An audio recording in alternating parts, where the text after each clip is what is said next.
नमस्कार दोस्तों, new Avengers के 6th इशू में आपका स्वागत है। इससे पहले के एपिसोड्स देखे नहीं है तो डिस्क्रिप्शन में लिंक मिल जाएगी। तो अब तक आपने देखा कि एक नई तरह की एवेंजर्स टीम तैयार हुई है जिसके मेंबर्स है winter soldier, black window, clear strange, Neymar, X-23 और कार्नेज। ये सच में बहुत ही अजीब टीम है। तो ये टीम मिलकर पता करने लगती है कि कोई तो है जो क्लोन्स बना रहा है, और ऐसे ही खोज करते हुए वे लोग इल्यूमिनाटिस के क्लोन के इल्यूमिनाटिस तक पहुंच जाते हैं जो आजाद हो गए हैं। अब इन एवेंजर्स का काम है उन्हें रोकने का। तो अब आगे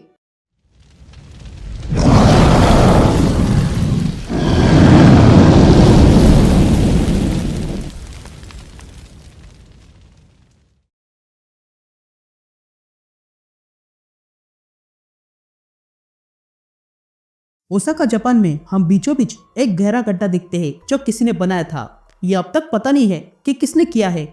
तभी हमें एक आवाज सुनाई देती है जो कहता है यहाँ 12,000 लोग मारे गए हैं और हम जानते हैं ये सब कि इल्यूमिनाटी ने किया है, पर हमें कोई आइडिया नहीं है कि उन लोगों ने ऐसा क्यों किया।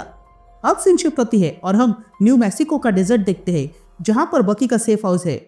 तभी बकी सबसे कहता है देखो, हम जानते हैं वे लोग एक दूसरे से हेट करते हैं, और जो ओसाका में हुआ उससे लग रहा है कि वे लोग मिलकर काम कर रहे हैं, जिसका मतलब है कि कोई तो है जो उन्हें एक साथ काम करने के लिए कन्विंस कर रहा है। इसलिए हमें उन पर हमला करना होगा, वो भी एक टीम बनकर। तभी क्लियर पूछती है ठीक है, पर प्लान क्या है? तभी X-23 कहती है हाँ, हमें जानना होगा। तभी बकी कहता है कि हम वहां पर छुप कर जाएंगे, जिस पर नेमर कहता है मैं चाहता हूं कि उन्हें पता चले हम आ रहे हैं, जिस पर बकी कहता है नहीं, हम ऐसा नहीं कर सकते हैं। ये सुनते ही नेमर कहता है मुझे तुम्हारी बातों से कोई फर्क नहीं पड़ता है। ये लोग खूनी दरिंदे हैं जो हमारे दोस्तों के चेहरे लगाकर घूम रहे हैं। उन्हें इनका दंड मिलना चाहिए और इसीलिए ये सारे लोग मरेंगे। मैं चाहता हूँ कि वे लोग डर के मारे चीखे। लेकिन तभी क्लिया नेमर को मेंढक बना देती है। तभी हमें क्लिया की आवाज सुनाई देती है जो ऑडियंस से कहती है मैंने इस एवेंजर को ज्वाइन क्यों किया? मुझे लगता है कि दूसरी टीम इससे अच्छी होगी। पर फिर वही बात आती है कि उनके पास नेमर जैसा मुल्क नहीं होगा। तभी नताशा सबसे कहती है मुझे तुम लोगों को कुछ पता ना है। लेकिन X-23 बहस में लगी थी। तभी कार्नेज कहता है तुम लोग एक दूसरे को नाम से बुला रहे हो, मुझे देखो, मैं तो बस कार्नेज हूँ। तभी X-23 कहती है हमें इस काम के लिए हल्क की सहायता लगेगी, क्योंकि ताकत के मामले में ये वही कर सकता है, और वो जहाँ कहीं भी होगा ये सिर्फ हमें ये बुरी बाल वाली बता सकती है। तभी हमें क्लिया की आवाज सुनाई देती है जो कहती है जब हम ओसाका गए तब मैंने वहां पर कुछ सेंस किया, ऐसा कुछ जो मैं इन लोगों को बता नहीं सकती हूँ। ये कुछ ऐसा है जो पूरी टीम को तोड़ के रख सकता है। यहाँ बकी सबसे कहता है मेरी बात सुनो, हम सब ट्रॉमेटाइज है, तो चलो मिलकर इस बुचर को खत्म करते हैं। तो एवेंजर्स हमला करो। ये सुनते ही नताशा सबसे कहती है अबे क्या, अभी शांत हो जाओ, यहाँ पर कुछ है जो मुझे तुम सबको बताना है और वो बहुत इंपॉर्टेंट है। अब कहानी ओसाका की घटना से 5 दिन पीछे जाती है और हम समुद्र किनारे एक शिप को देखते हैं। तभी हमें वहां पर लैब दिखाई देती है जिसके अंदर से कोई गाना गा रहा था।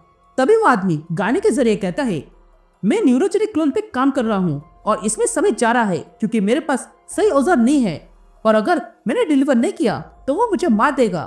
ये कहते हम देखते हैं कि ये गाना गाने वाला कोई और नहीं जैकल था, जो देखता है कि वहां पर कोई आ रहा है। तभी वहां की सीलिंग तोड़ते हुए आयरन एपेक्स आ जाता है और जैकल से कहता है मुझे पहचाना? जिस पर जैकल कहता है हाँ, तुम तो टोनी स्टार्क हो। ये सुनते ही आयरन एपेक्स जैकल का गला पकड़कर उसे ऊपर करता है और कहता है नहीं, मैं हूँ आयरन एपेक्स। जिस पर जैकल कहता है हाँ, याद आया, तुम तो न्यूरोजेनिक क्लोन हो। जिस पर आयरन एपेक्स कहता है हाँ मैं हूँ, पर तुम्हारा नहीं, तुम्हारे भाई का जो तुम्हारा क्लोन है, उसने हमें तैयार किया था और हमें उसका पालतू बनाया, लेकिन अब उसका सर किसी कूड़े में पड़ा हुआ है, तो तुम जाके देख सकते हो। ये बातें सुनकर जैकल एपेक्स से पूछता है क्या उसने ही वो अजीब बनाया था?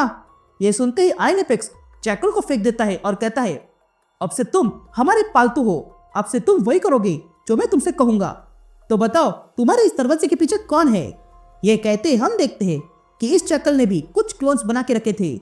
यहाँ सीन शिफ्ट होती है और हम कैलिफोर्निया में प्लम स्प्रिंग देखते हैं जहाँ पर नताशा हैंग आउट कर रही थी। तभी वो अपने कमरे में आती है और उसे फील होता है कि वहां पर कुछ है, इसलिए वो तुरंत अपनी गन निकालती है। लेकिन तभी हम देखते हैं कि नताशा के पीछे से कोई आ रहा था, और वो आदमी कोई और नहीं बल्कि बकी था, जो उसे उठाकर बिस्तर पे फेंकता है। तभी नताशा बकी के सर पे गन रखती है और कहती है, ये अच्छा ट्राई था सोल्जर। ये कहने के बाद उन दोनों का कार्यक्रम शुरू हो जाता है। तभी हमें बकी की आवाज सुनाई देती है जो कहता है, मुझे वो चाहिए और मैं उसे प्यार करता हूँ, पर इतना सब कुछ देखने के बाद क्या मैं उस पर भरोसा कर सकता हूँ? तभी बकी को पुरानी बातें याद आती है जब वो इल्यूमिनाटी से मिला था। तभी आयनेपेक्स ने उसे कहा था कि तुम्हें क्या लगा तुम्हारी टीम डेंजरस है, हम मिलकर अनस्टॉपेबल है। पर मैं तुम्हें कुछ दिखाना चाहता हूँ। तुम जानना चाहते हो ना जैकल की किसने मदद की? तो देखो, ये रहा वो। ये कहते हैं आयनेपेक्स बकी को दिखाता है कि वो नताशा थी जिसने जैकल की मदद की है। तभी हमें बकी की आवाज सुनाई देती है जो कहता है कि नैट कभी भी जैकल के साथ काम नहीं करेगी और वो ना ही इल्यूमिनाटी के डीएनए चोरी करेगी और ना ही वो कभी इल्यूमिनाटी जैसी टीम बनाएगी। यार नताशा रुक जाती है और बकी से पूछती है, क्या तुम ठीक हो? तभी बकी कुछ सोचता है और कहता है, हाँ मैं ठीक हूँ। तभी नताशा पूछती है, तुम कुछ छुपा रहे हो, क्या वो आयनेपेक्स से जुड़ा है? जिस पर बकी कहता है, नहीं ऐसा कुछ नहीं है। तभी नताशा कहती है, हमें एक दूसरे पर भरोसा करना चाहिए क्योंकि हम टीम है, क्यों है ना? ये कहते हुए फिर से अपने कार्यक्रम में लग जाते हैं। तभी हमें बकी की आवाज सुनाई देती है जो कहता है, अगर बाहर कहीं पर क्लोन घूम रहा है तो फिर मेरे साथ बिस्तर पे कौन है? मैं यही सोच रहा था, पर अब मैंने जो देखा है उसे मैं अनदेखा नहीं कर सकता हूँ। मुझे लगता है कि बाहर कहीं पर असली नताशा है, तो फिर मैं उसे क्यों छुप रहा हूँ? मुझे सबसे पहले पता करना होगा। अब मेरे पास दो रास्ते हैं। पहला तो ये है कि मैं सीधा खत्म कर दूं या फिर चोरी छुपे पता करूं। ये कहते ही बकी अपना चाकू निकालता है और नताशा का बाल काट लेता है और अपने पास रखता है। यहाँ हम देखते हैं कि नताशा जाग रही थी। अब कहानी ओसाका की घटना से 2 दिन पहले जाती है और हम नॉर्वे देखते हैं जहाँ पर गुरु स्टेंज ने अपना महल बना के रखा था। तभी वहां पर टास्कमास्टर क्लिया को लेकर आता है और कहता है, देखो तुमने जैसा कहा था वैसे ही मैंने इसको तुम्हारे शंबाले 2 में लाया है। तभी गुरु स्टेंज क्लिया के पास आता है और कहता है, मैं खुश हुआ, पर तुमने इसे पकड़ा कैसे? जिस पर टास्कमास्टर गुरु से कहता है, मैंने बस उससे कहा मेरे पास गुरु स्टेंज को लेकर जानकारी है। जिस पर गुरु स्टेंज कहता है, ठीक है, पर तुमने इसे कैद कैसे किया? जिस पर टास्कमास्टर कहता है, मैं जानता था इसलिए मैंने उसे क्लैप्स ऑफ ऑनिक्स किंग से बांध दिया है। ये मैजिक और सॉर्सरी को कमजोर करता है। ये मुझे सेलिन ने दिया था, पर हाँ मुझे वापस चाहिए। तभी गुरु स्टेंज कहता है, ठीक है, अब अपना दाम बताओ। ये सुनते ही टास्कमास्टर वही खड़ा रह जाता है। या गुरु स्टेंज क्लिया से कहता है, देखो ये मेरे बच्चे हैं, ये लोग अपने आप को स्ट्रेंजर्स कहते हैं, ये बहुत क्यूट है और हम सब फैमिली है। जिस पर क्लिया कहती है, ये किसी कल की तरह है। तभी गुरु स्टेंज क्लिया से कहता है, देखो मैं बाकी इल्यूमिनाटीज की तरह नहीं हूँ, मैं अपने आप ही अलग हूँ। मैं छोटी चीजों में आनंद उठाता हूँ, हम मिलकर मजे कर सकते हैं। यहाँ हम देखते हैं कि जिन बच्चों की बात गुरु स्टेंज कर रहा था उन्हीं में कार्नेज छुप कर खड़ा था। तभी गुरु स्टेंज क्लिया से कहता है, मैं जानता हूँ कि तुम टास्कमास्टर के कहने पर यहाँ पर नहीं आ सकती हो। जिस पर क्लिया कहती है, यकीन मानो ये सच है, मैं जानती थी कि तुम ऐसे ही मुझे अंदर नहीं लाते, पर मैं तुमसे अलग नहीं रह सकती हूँ। ये सुनते ही गुरु स्टेंज खुश होता है और कहता है, मैं जानता हूँ तुम्हें गुरु स्टेंज का हिस्सा चाहिए। यह कहते हुए गुरु स्टेंज एक चाकू निकालता है और कहता है, तुम्हारा इनिशिएशन में स्वागत है, तुम सबसे खास मेंबर हो, पर सबकी तरह तुम्हें भी इस ब्रेड ऑफ स्टारगित की कसम खानी होगी, और अगर तुमने इसकी झूठी कसम खा ली तो तुम्हारी आत्मा जलकर राख हो जाएगी। और यह कसम खाने के बाद इसे पूरा करने के लिए किस करना होगा, तो क्या तुम तैयार हो? ये सब सुनकर क्लिया कहती है, हाँ मैं तैयार हूँ, मैं कसम खाती हूँ। यहाँ हम कार्नेज को देखते हैं जो चोरी छुपे क्लिया के हाथ खोल देता है।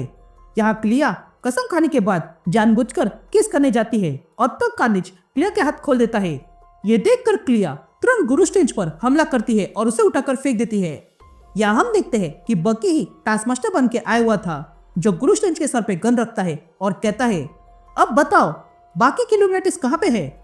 लेकिन तभी गुरु स्टेंज हंसने लगता है और बकी से कहता है, तुम सच में गधे हो। ये कहते ही गुरु स्टेंज बकी पर हमला करके उसे पीछे फेंकता है, लेकिन तभी कार्नेज पीछे से आकर गुरु स्टेंज को पकड़ लेता है और कहता है, तुम हार चुके हो, तो अब बता दो तुम्हारे बाकी साथी कहाँ पे है? ये देखकर गुरु स्टेंज कहता है, तुम सबका ये प्लान था मुझे टॉर्चर करने का? ये सुनते ही क्लिया वो हथकड़ी गुरु स्टेंज को लगाती है और कहती है, हाँ यही प्लान था, अब और कोई मैजिक नहीं होगी तो जल्दी सब बता दो, वरना अगर कार्नेज की सटक गई तो वो अपना पूरा हाथ तुम्हारे सर में घुसा देगा। ये सुनते ही गुरु स्टेंज पूरी तरह डर जाता है और कहता है ठीक है मैं बताता हूँ वो सब। लेकिन तभी बीच में ल्यूक चार्ल्स आ जाता है और कार्नेज का हाथ काट देता है। अब कहानी फिर से ओसाका की घटना से 2 दिन पीछे जाती है और हम आयन एपेक्स और जैकल को एक साथ काम करते हुए देखते हैं। तभी आयन एपेक्स कहता है यहाँ पर और फाइल्स होनी चाहिए, जिस पर जैकल पूछता है क्या तुम कुछ खास ढूंढ रहे हो। तभी आयन एपेक्स जैकल से कहता है तुम्हारा वो दूसरा रूप, उसने कहा था कि हमें किसने बनाया था, मैं बस वो जवाब चाहता हूँ। लेकिन तभी जैकल गुस्सा दिलाने लगता है, इसलिए आयन एपेक्स जैकल को ही लात मारता है और फिर उसे खत्म करने वाला ही था कि तभी कंप्यूटर पे कुछ होने लगता है। इसलिए आयन एपेक्स देखने लगता है कि क्या हुआ है। लेकिन तभी आयन एपेक्स के सामने कि इल्यूमिनाटी को बनाने वाला आ जाता है और कहता है हाँ मैं ही हूँ तुम्हारा क्रिएटर। ये देखकर आयन एपेक्स चौंक जाता है। यहाँ सीन शिफ्ट होती है और हम ल्यूक चार्ल्स को देखते हैं जो अकेला बकी, कार्नेज और क्लिया पे भारी पड़ रहा था। तभी क्रूस्टेज ल्यूक चार्ल्स से कहता है इनसे लड़ाई करना बंद कर दो और मेरे हाथ खोलो। लेकिन तभी पीछे से X-23 आती है और ल्यूक चार्ल्स की पीठ में अपने क्लॉस घुसा देती है और कहती है पीछे हटो। यहाँ क्लिया बकी से कहती है ल्यूक चार्ल्स को यहाँ नहीं होना चाहिए था, जिस पर बकी कहता है हाँ पर उसे पता कैसे चला हम यहाँ पर है। लेकिन तभी वहां पर कैप्टन ब्रिटेन का क्लोन और मेडुसा का क्लोन आ जाता है। तभी कैप्टन ब्रिटेन मेडुसा से कहता है अगर इन लोगों में जरा सी भी अक्ल होती तो अब तक ये लोग अपने घुटनों पर बैठ जाते। या ये देखकर क्लिया कहती है अब ये क्या, और क्लोन्स आ गए।